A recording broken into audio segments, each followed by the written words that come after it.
73-48 the final, as Luke Gore has made his way over to press row. And Coach, I was mentioning earlier, an interesting talk with Alec Peters about, if there was ever a time for a letdown, this would be the natural point for it to happen after the strong performance on the road and that tough loss against Green Bay and coming home against a team which really has struggled this year.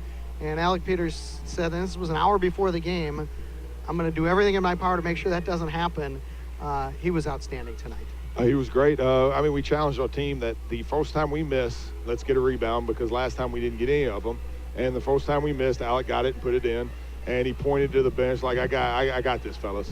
And so we felt pretty good after that. And then just everybody played really. The first half was the toughness of our team was really, really good. And the game plan was clear. You weren't going to let them get near the basket. You're going to force some shots from the perimeter, and you did a pretty good job contesting. But that's not the strength of their team. And they were 0 for 9 from 3 in the first half. And you guys were getting shots at the basket, a lot dribble penetration, really strong, aggressive plays on both ends. Sort of set the tone in the first half. Well, that's how we try to play every game, and we're pretty good at guarding the three. And tonight, what their threes were not off penetration kick. It was catch. Oh, I'm a little bit open. Let's shoot a contested shot. Most of them they did. We had a couple breakdowns that they got good looks, but but if you make threes tough at the beginning of the game, usually that carries out throughout the game, and I thought we did a good job at that. As the year goes on, and you talk about it, freshmen usually feel more comfortable as the season goes on. Sometimes there's an adjustment period. And, David Scarr looked awfully comfortable out on the court tonight, strong going to the basket, continues to play really rock-solid defense, finishing through contact. This is encouraging. We've talked about how Tavon Walker is his game has gone up a level in conference play. David Scarr, last few games, played really well defensively, rebounded really well. Tonight he scored. And again, Max Joseph seems to get more comfortable with each ball game. Some freshmen hit the wall. It doesn't look like your freshmen are doing that. I hope not. What they all three do is they play defense. And if you can play defense, there's an opportunity for you to be on the court. And then with time, the offense will come. And all three of them play hard all the time, and they play defense, and they listen. They do the best they can every day.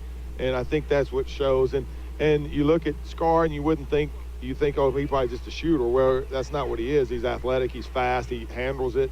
And so they get those mismatches, and he takes advantage of them. Really good. A couple times they switched off on him, and he said, I'm just going to the rack. Same thing with Alec Peters. Okay, guard me with a big guy. I don't have to shoot threes. I'm going to go to the rack. And I thought that's what our guys did a great job of. We shot 10 threes tonight, and all those threes were good shots. But we did a great job just attacking. And all three of those freshmen, like you said, they just play hard, and when you play hard, good things happen. By the way, Tavon is now 50% in league games from 3 after it was a real struggle for about the first 6 weeks shooting three-point shots. What's happened? He's made 50%, I guess. Tavon, good things happen to people who work their tail off, and he works his tail off. So, that's great. I hope it continues. I'm not promising it will, but he can shoot. We knew he could shoot coming in, and we knew he could make outside shots.